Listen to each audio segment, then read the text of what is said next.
So let's study board account. हमने last lecture में जो है हमने क्या पढ़ा था, लास्ट लेक्चर मैंने डाला था the Condorcet voting paradox. Now in this lecture we are studying an alternative method to pairwise majority voting, so that is the Borda count method. Okay, so that is the Borda count method. So for each voter we could give 1 point for the last place, second point for the second last place, third point for the third last place. Now the outcome that receives the most total points will wins, right? जैसे कि कुछ percent दे रखे हैं, अब ये A B C, B C A, C A B, right. अब last में जैसे जो लास्ट आया उसे हमने दे दिया नंबर 1, जो सेकंड आया उसे हमने दे दिया नंबर 2, और जो फर्स्ट है दैट इज़ ए, जिसकी मेजॉरिटी है तो उसको ज़्यादा point that is 3। Okay, now you can see here जैसे ए में, अब ए क्या हम निकालते हैं कि ए की जो हमें मेजर पॉइंट्स काउंट करने हैं 3। अब यहाँ पे मान लो 35 पीपल ने वोट दिया, लेट से, है ना, 35% है, तो अब लेट से हम एग्जाम्पल ले रहे हैं। ओके, तो 3 × 35 प्लस इस रो में देखो यहाँ पे 1 × 45,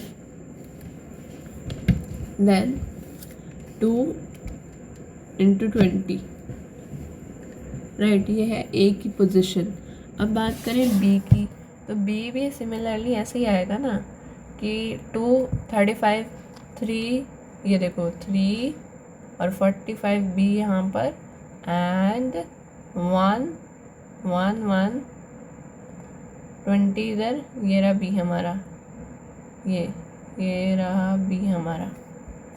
सो ये बी का हुआ, एंड सी का सिमिलरली 1 हेयर, देन सी, देन सी यहाँ पे कहाँ पर आ रहा है, सी यहाँ पे आ रहा है ना, तो 2 × 45, एंड सी यहाँ पे आ रहा है, सी की पोजीशन याद करें तो 3 × 20, ठीक है।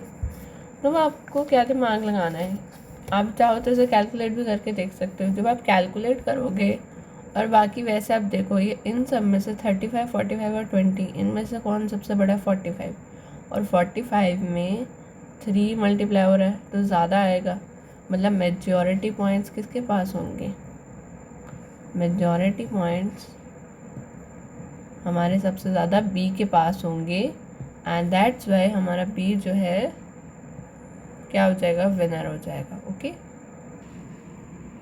Moving towards next most important theorem, that is arrows impossibility theorem. तो जो इकोनॉमिस्ट थे एरो नाम के, उन्होंने 1951 में एक book social choice and individual value में डिफाइन करा है परफेक्ट वोटिंग सिस्टम। ओके, सो उन्होंने क्या अज्यूम किया है, he assumes that society wants a voting system to choose among the outcomes that satisfies several properties। तो जो सोसाइटी है अगर वो परफेक्ट वोटिंग सिस्टम चाहती है तो ये प्रॉपर्टीज़ जो है ये सेटिस्फाई होनी चाहिए। पहली, यूनानिमिटी मतलब कि if everyone prefers A in comparison to B then A should beat B. Yes, इसका मतलब जो सोशल प्रेफरेंस है that must be individual preference, मतलब जो फाइनली मेजॉरिटी में सोशल प्रेफरेंस वही होगी, वही क्या मतलब, it means to say that कि सोशल प्रेफरेंस, सोशल मतलब जो सब चाहते हैं वो हर एक इंडिविजुअल भी चाहता हो, दैट इज़ सोशल प्रेफरेंस। ऐसा ये चाहते हैं, परफेक्ट वोटिंग तभी होगी ना, ठीक है। Then transitivity, if A beats B and B beats C, if A beats B and B beats C, then A should beat C। ये देखो ये मस्त, ठीक है। ये मैंने आपको कंडोरसेट वोटिंग पैराडॉक्स में आपने समझा होगा कि अगर ए जो है वो बी के कंपैरिजन में बी को बीट कर रहा है और बी और सी के कंपैरिजन में बी बीट कर रहा है सी को, तो फाइनली होना क्या चाहिए, ए शुड बी ग्रेटर दैन सी। मतलब अगर मैं मान लूँ ए, आई सेड कि ए एप्पल है ना, और बी बर्गर है, एंड सी को क्या मान लेते हैं, सी को एक सेकंड, बी को बर्गर नहीं मानते, वेट, बी को हम कुछ और कह दो, चलो बर्गर ही सही, अगर बी बर्गर है ना, एंड सी अगर नॉन वेज है, ठीक है ना। अब एप्पल एक फ्रूट है, सो एप्पल बेटर है बर्गर से, यस ऑफ कोर्स बेटर है। और अगर बर्गर और नॉन वेज में कंपैरिजन करें तो एक वेजिटेरियन पर्सन तो यही कहेगा ना कि इससे तो बेटर है कि मैं बर्गर खा लूँ नॉन वेज खाने से अच्छा, तो है ना। तो अब फाइनली एप्पल सब चीज़ों से बेटर है, तो अगर एप्पल और नॉन वेज में कंपैरिजन होगा तो of course apple is better than the non veg. But what happens, transitivity fail हो जाती है कंडोरस एंड वोटिंग पैराडॉक्स में। वो कहते हैं नहीं जी नहीं,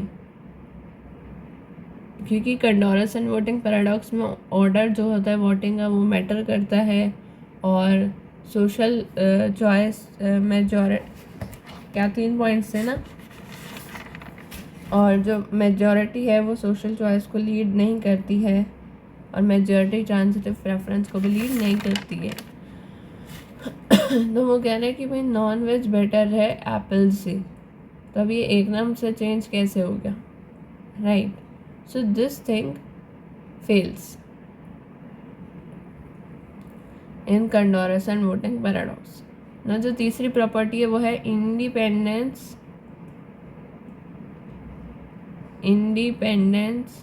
ऑफ इररेलेवेंट अल्टरनेटिव्स। मतलब the ranking between any two outcomes A and B should not depend on whether some third outcome C is also available, right? So what is this? This is the independence of irrelevant alternatives। मतलब ये कि ranking between A and B, अगर मैं A and B में ranking करा रही हूँ, comparison करा रही हूँ, so it should not depend whether the third outcome is available और नॉट। तो मतलब थर्ड चॉइस हमारे पास है या नहीं है, ये सोचे बिना ही हमें क्या करानी है, रैंकिंग करानी है ए एंड बी के बीच में। I hope it's clear. So but ये चीज़ किस में फेल हो रही है, बोर्ड अकाउंट में फेल हो रही है। How it's Fehling in board account, board account में क्या था, हम भाई नंबरिंग कर रहे थे, हमने रैंकिंग करी थी कि भाई जो लास्ट है उसे हम 1 देंगे, देन 2 एंड देन 3, मतलब जो फर्स्ट मोस्ट प्रायोरिटी है। तो जब हमें इस अकॉर्डिंग हम रैंकिंग कर रहे हैं तो भाई मैटर तो करेगा ही ना, तभी तो हमने ए का कैलकुलेट कर पाएंगे, बी का कैलकुलेट कर पाएंगे एंड सी का कैलकुलेट कर पाएंगे, right. So it matters, okay. So yes, next C, no dictators. So there is no person who always get his way regardless of everyone else preferences। so there is, मतलब अगर हम perfect voting system चाहते हैं तो कोई dictatorship नहीं होनी चाहिए, no dictator should be there. So there is no person who always get his way regardless of everyone else preferences। So no voting system can satisfy all this properties, so that's why we call it as Arrow's impossibility theorem। So I hope it is clear। So moving towards median voter theorem। Median voter theorem is a king, yes। So the median voter is a king। इस topic में हम बढ़ते हैं. Now let's understand this topic. For example, society is deciding how much money to spend on a public park, right. तो society क्या कर रही है? सोसाइटी डिसाइड कर रही है कि कितना स्पेंड करना है एक पब्लिक पार्क पे. पब्लिक पार्क क्या है? एक public park is a public good, right.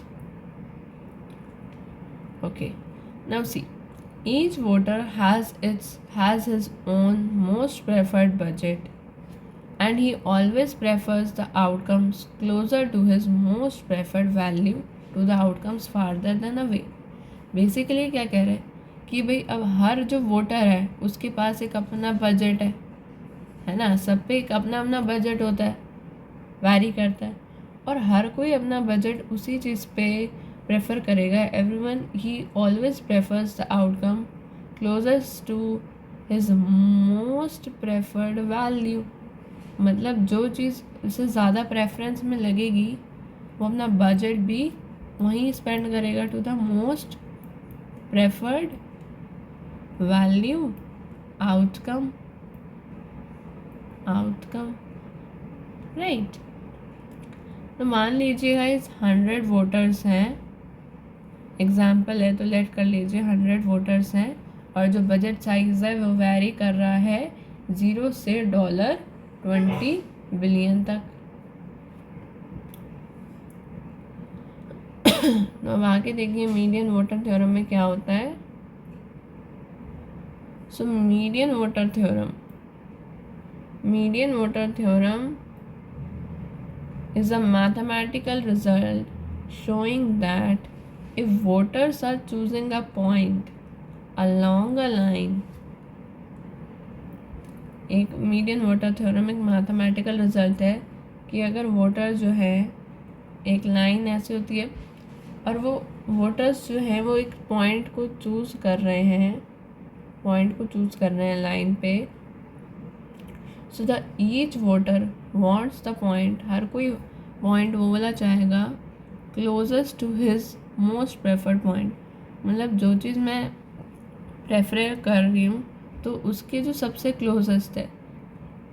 जैसे एग्जांपल से समझेंगे ऑफ कोर्स, पहले बताती हूँ.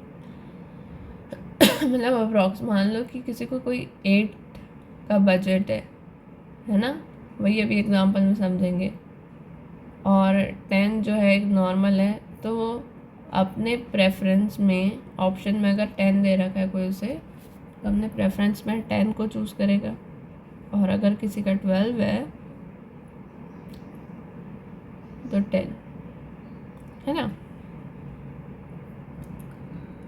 will point closest to the most preferred point. So then the majority rule will pick the most preferred point of the median voter. तो जो majority rule है उसका यही काम होगा कि वो ऐसे पॉइंट को पिकअप करे जो मोस्ट प्रेफर्ड पॉइंट हो एक मीडियन वोटर का. और मीडियन वोटर क्या होता है?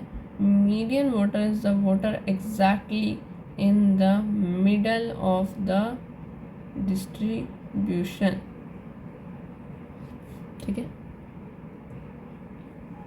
ओके. देखिए मान लीजिए आप ये ग्राफ देखिए, इसमें क्या है, टोटल हमने 100 पीपल एज्यूम करे थे ना, 100 पीपल एज्यूम करे थे, और बजट का था $0 से लेके 20 तक.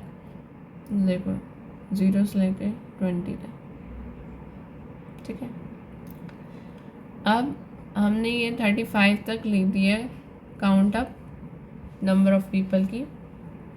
नाउ अगर हम लेंगे line of voters, if you take the line of voters ordered with their preferred budget and count the 50 voters from either end of the line, और आप 50 वोटर्स गिन लोगे either any end of the line. So हम क्या find out करेंगे कि भाई middle of the distribution में मीडियन वोटर ही होता है मिडल ऑफ द डिस्ट्रीब्यूशन में। जो वोटर है वो बजट मांग रहा है $10 बिलियन, ये हमारी अजम्पशन है। और ये बीच में है इसलिए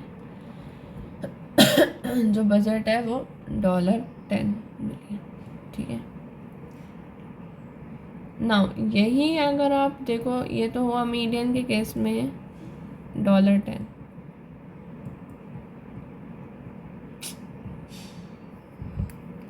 $10। और अगर यही मेजॉरिटी में 35 जैसे दे रखा है, ये हमने 35 दे रखा है, तो $15 विल बी द मोड, है ना।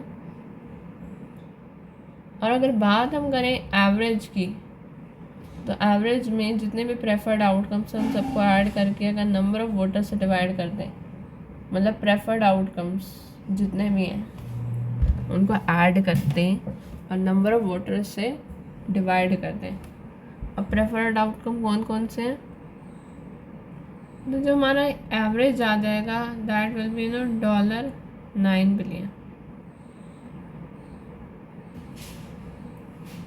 Now the median voter rules because his preferred outcome beats any other proposal in two ways, ठीक है।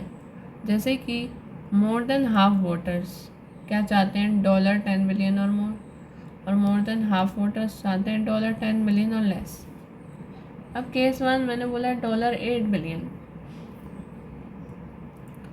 तो everyone who prefer $10 बिलियन और मोर will vote the median voter, है ना। और केस 2 अगर $12 बिलियन, तो everyone who prefer $10 बिलियन और less will vote the median voter। तो दोनों ही केस में जो मोर देन हाफ वोट्स हैं वो किसके पास आएंगे, मीडियन वोटर। तभी तो मीडियन वोटर का प्रपोजल कोई बीट नहीं कर सकता, एंड इसलिए हमने बोला मीडियन वोटर किंग है। So if society makes the choice by majority rule, then the median voter determines the outcome। और इसकी इम्प्लीकेशन देखो कि if two political parties try to maximize their chance of position, then they should move their position toward the median voter। and secondly, minority views को ज़्यादा weightage ना दे वो लोग, ठीक है। So I hope this must be clear to you.